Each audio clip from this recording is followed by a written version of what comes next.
الحمد لله الذي أنعم علينا بنعمة الإيمان والإسلام.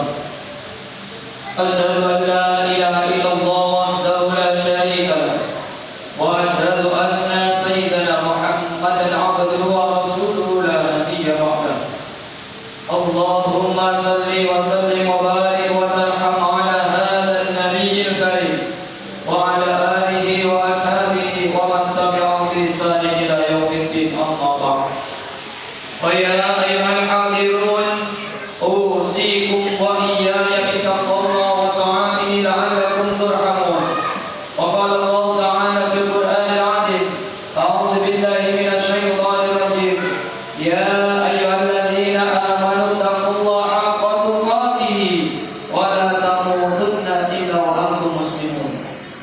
Hadirin jamaah sidang sholat Jumat rahimakumullah.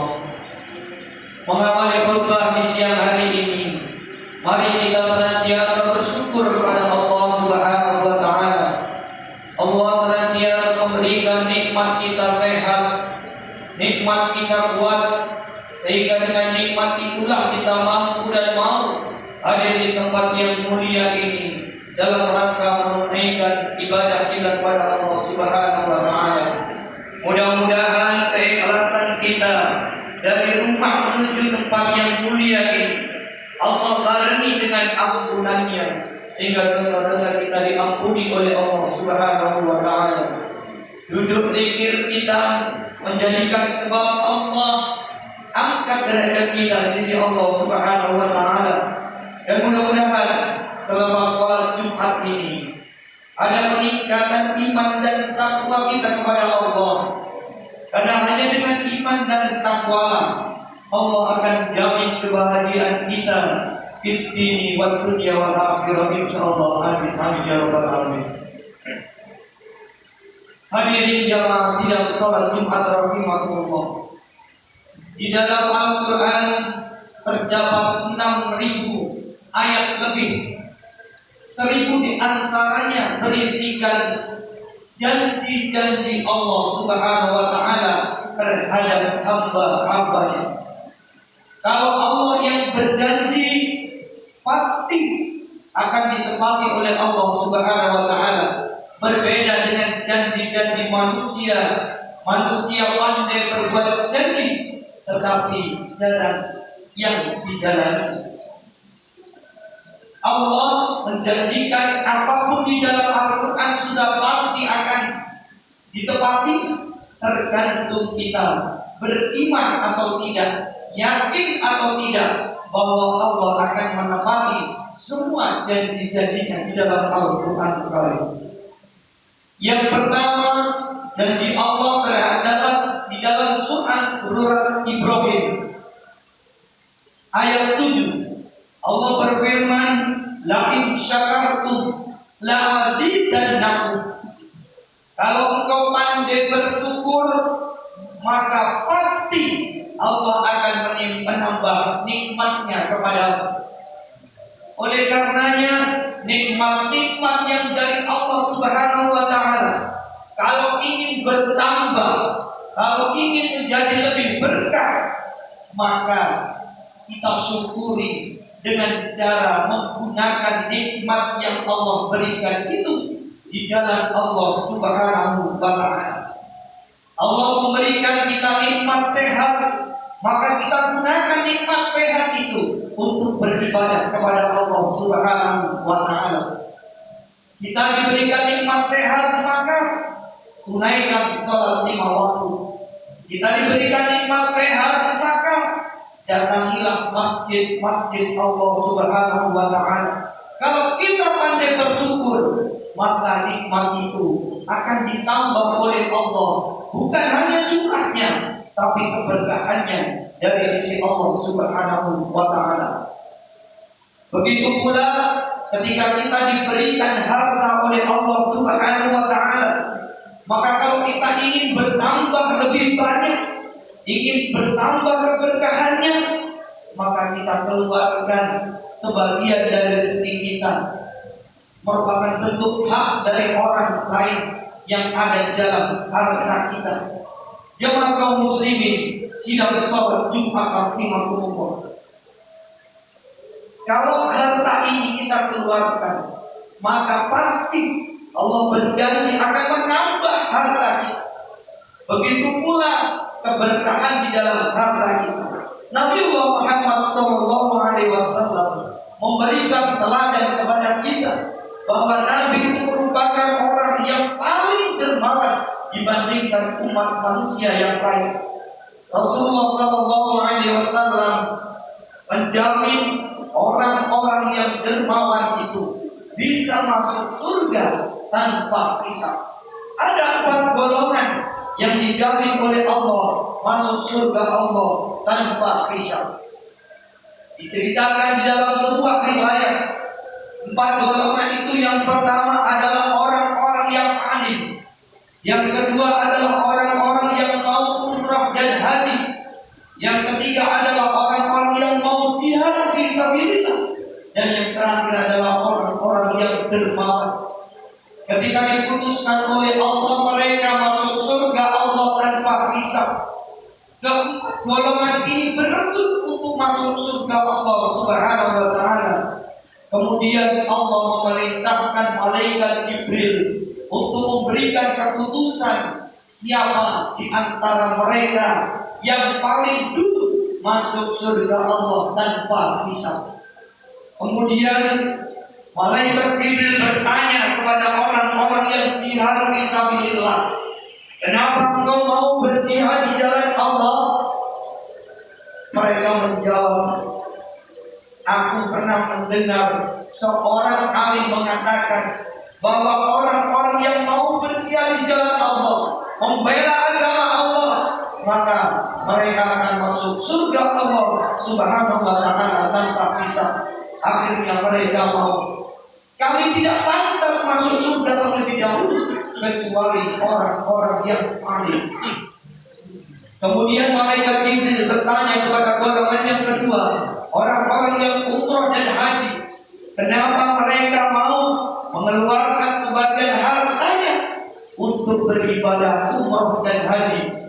Maka orang-orang yang umrah dan haji mengatakan, aku pernah mendengar orang-orang alim mengatakan bahwa balasan orang-orang yang umrah dan haji adalah surga Allah Subhanahu wa taala.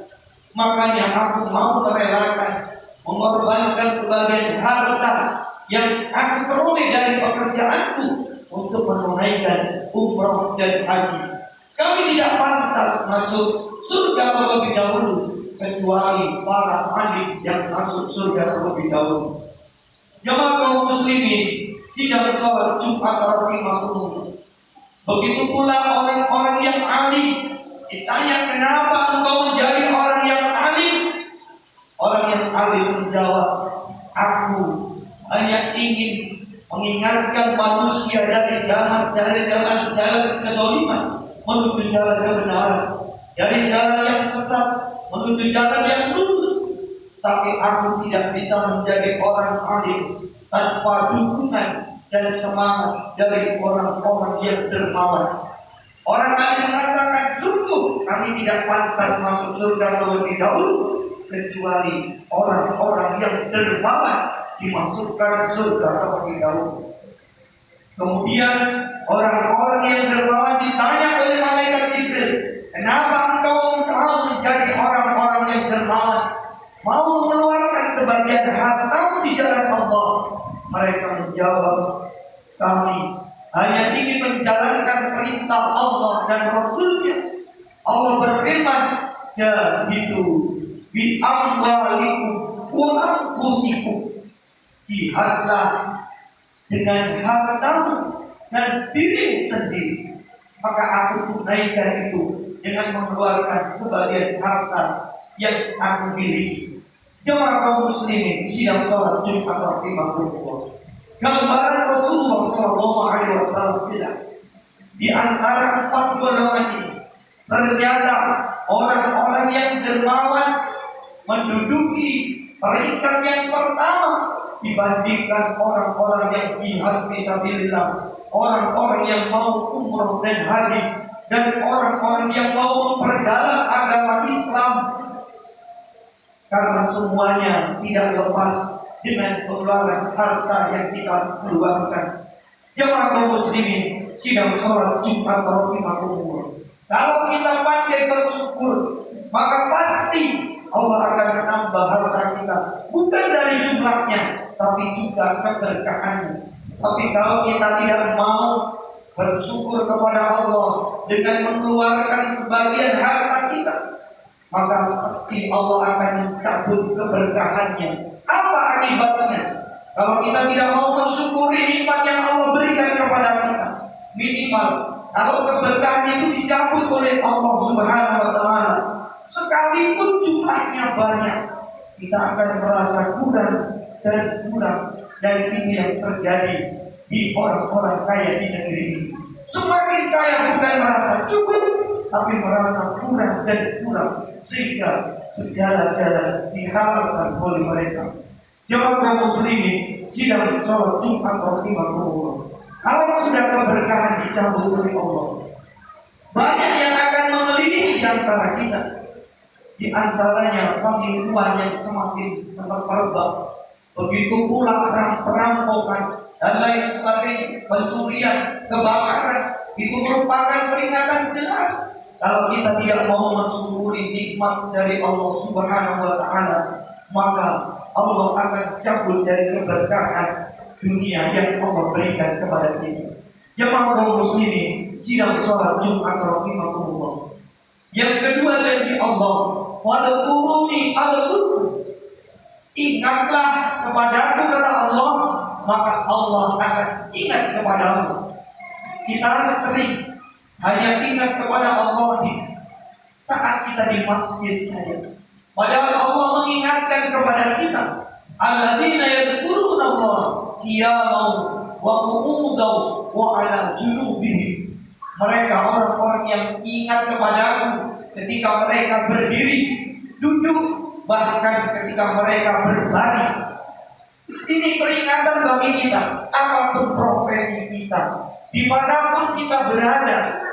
Kalau kita mengedepankan ingat kepada Allah, maka kita akan merasa diawasi oleh Allah Subhanahu wa Ta'ala. Ketika pekerjaan kita berdiri, apapun itu profesinya. Ketika pekerjaan kita harus duduk, apapun itu profesinya, ataupun berbaring, maka kita akan mengedepankan bahwa kita ini senantiasa diawasi oleh Allah Subhanahu wa Ta'ala. Ini merupakan bentuk zikir kepada Allah Subhanahu wa Ta'ala. Memang secara spesifik ingat kepada Allah itu yang paling indah, yang paling dekat adalah ketika kita melaksanakan ibadah sholat. Tetapi lebih luas lagi, ingat kepada Allah di semua pekerjaan yang kita lakukan. Kita harus ingat bahwa kita ini diawasi oleh Allah Subhanahu wa Ta'ala. Jemaah kaum muslimin, sidang salat Jumat rahimakumullah. Yang ketiga, janji Allah adalah ud'uni fastajib lakum. Mintalah kepadaku, pasti akan aku beri. Di antara kita ini pasti ada yang menggerutu dalam hati. Aku sudah berdoa sejak muda, sejak dulu aku berdoa. Mana doaku? Kok seakan-akan tidak dikabulkan oleh Allah Subhanahu wa Ta'ala. Bukan Allah tidak mengabulkan doa kita, tetapi Allah memberikan apa yang kita butuhkan, bukan apa yang kita inginkan. Tetapi kita harus yakin sebagai orang-orang yang beriman bahwa semua yang kita minta akan dikabulkan oleh Allah Subhanahu wa Ta'ala, asal syarat dan ketentuan kita penuhi. Kita ingat di dalam hadis Arba'in, ada orang-orang yang senantiasa berdoa kepada Allah, mengangkat tangannya, tetapi yang merasa tidak ada doanya yang dikabulkan oleh Allah Subhanahu wa Ta'ala. Kemudian Rasulullah mengingatkan bagaimana doanya dikabulkan. Yang dimakan haram, yang dipakai membeli pakaian dengan uang yang tercampur dengan haram, maka pantaslah doanya belum dikabulkan oleh Allah Subhanahu wa Ta'ala. Atau ketika kita berdoa, tidak doa kita dikabulkan di dunia ini, tetapi ditangguhkan oleh Allah di akhirat nanti. Jamaah kaum muslimin, sidang sholat Jumat rahimahumullah. Yang terakhir, bahwa ketika kita mau beristighfar kepada Allah Subhanahu wa Ta'ala, pasti Allah akan menjauhkan kita dari bala dan musibah. Allah berfirman di dalam Al-Quran, barang siapa yang senantiasa beristighfar kepada Allah Subhanahu wa Ta'ala, maka Allah akan menunda hukuman azabnya bagi mereka semuanya. Jemaah kaum muslimin sidang sholat Jumat rahimahumullah. Maka mari kita renungkan, istighfar itu bukan hanya sebuah lafaz astagfirullahaladzim, bukan merupakan pengakuan bahwa kita berbuat dosa, bukan hanya itu, tetapi secara kompleks harus kita akui, manakala mungkin kita kurang berhasil karena etos kita atau karena kemalasan kita pantas tidak menjadi orang-orang sukses di dunia ini. Tapi ada kalanya kesuksesan kita ditunda oleh Allah Subhanahu wa Ta'ala karena dosa-dosa yang kita lakukan. Maka mau tidak mau kita harus mengakui, bersimpuh di hadapan Allah Subhanahu wa Ta'ala dan memohon ampun kepada Allah Subhanahu wa Ta'ala. Sholat yang tidak ada muatan dosa, kita diperintahkan untuk istighfar minimal 3 kali. Maka bagaimana dengan aktivitas yang lain? Tentunya harus lebih banyak dibandingkan kegiatan sholat kita itu sendiri. Rasulullah SAW, orang yang maksum, yang terjaga dari perbuatan dosa, Rasulullah masih beristighfar 70 sampai 100 kali. Bagaimana dengan kita yang tidak ada jaminan penjagaan dari dosa, yang tidak ada jaminan dari surga Allah Subhanahu wa Ta'ala? Tentunya kita harus beristighfar sehari semalam lebih banyak dibandingkan dengan Rasulullah Sallallahu Alaihi Wasallam.